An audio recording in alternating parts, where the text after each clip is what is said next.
monde veut la paix, mais sauf qui? Qui ne veut pas de la paix? Oui, qui ne veut pas de la paix parce que la paix est une denrée rare. Comme vous le savez, une fois retrouvée, il vaut mieux la protéger, la préserver, la chérir, la paix. Pourquoi? Parce que sans la paix, rien n'est possible. Tout le monde veut la paix. Sauf qui? Sauf peut-être ceux qui ne sont pas pour la quiétude de la population, ceux qui ne sont pas pour la pérennité d'une certaine unité nationale chèrement acquise. Allez, on va sur le plan africain. Entre la France, en ce moment, et le Gabon, oui, ça brûlait depuis une semaine quand Manuel Valls, le Premier ministre français, a lâché une petite phrase qui a fâché Libreville, disant que Bongo n'était pas bien élu. Eh bien, le Gabon a rappelé son ambassadeur, la France n'a pas voulu qu'il y ait étincelle parce que, rappelez-vous, le pétrole, oui, Delf Gabon, autrefois, aujourd'hui Total, passe par le Gabon. Donc, Golfe de Guinée, c'est aussi les intérêts de la France en Afrique centrale.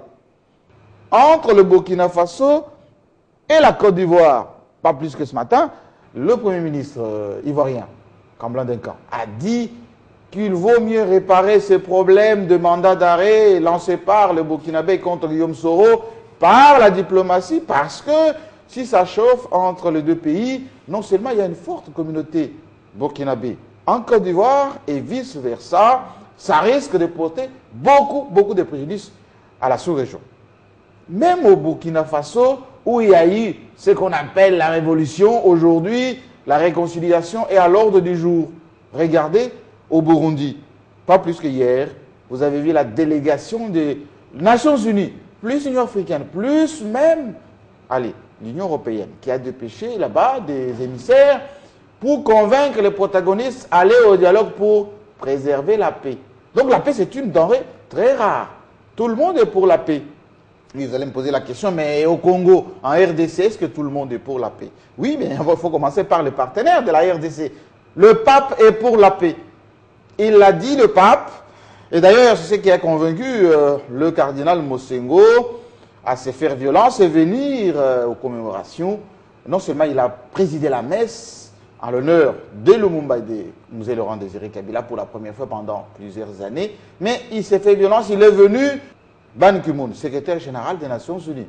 Il a recommandé à Madame Zuma de l'Union africaine de dépêcher rapidement en RDC Edem Kodio pour préserver la paix chèrement acquise et surtout convaincre tous les protagonistes à se réunir autour de ces dialogues nationaux chèrement souhaités par les Congolais pour que tout ceci se passe dans les bonnes conditions. Oui, effectivement, la délégation d'Etienne Tshisekedi, secrétaire général Mavungu et tous les autres ont reçu, pas plus que hier, Edem Kodio.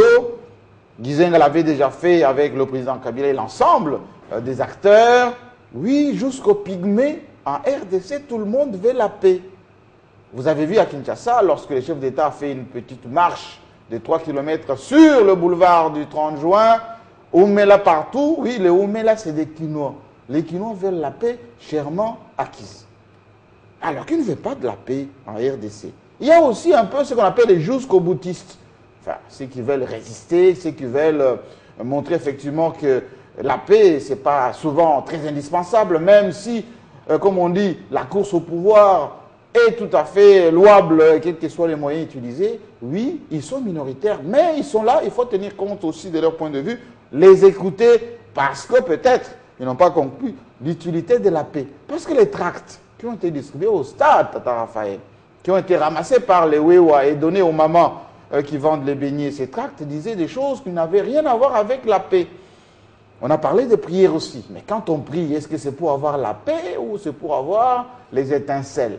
La paix, c'est très indispensable parce que vous avez vu qu'au-delà des incantations qu'on peut faire tous les jours à 11h, à midi, à 13h, il faut plutôt choisir de se retrouver autour des marches pacifiques organisées par les commissaires spéciaux à travers toutes les provinces, surtout à l'Est, qui connaît la signification de la paix. Vous allez à Goma, vous allez aujourd'hui en province orientale, vous avez vu qu'Aoucha a réuni dans l'Ituri qui a connu beaucoup de problèmes, beaucoup de gens qui veulent la paix. Alors, la machine qui est lancée aujourd'hui, est-ce qu'elle intéresse tout le monde? Oui, naturellement, la majorité des Congolais.